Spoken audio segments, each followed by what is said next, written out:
का भाई? का भाई?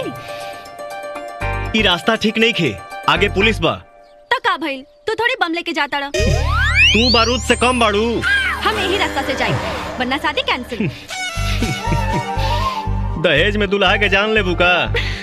चल बहादुर भैया, हाँ। लागत तो तोहर बेटा अब जवान हो गइल बा। अरे तू तो ऐसे कहत हो जैसे कोनो लड़की के लेकर भागल होखे। भागल तो नहीं खे, लेकिन बुझाता कि भागे वाला बा। देखो ऊ देखो, रुका रुका रुका रुका रुका।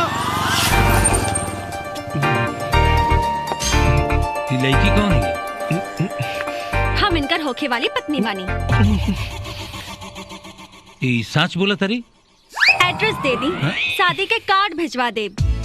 अच्छा, तो शादी के कार्डो छपा गई। हेलो हवलदार, हवलदार हई तो हवलदार जैसन रही।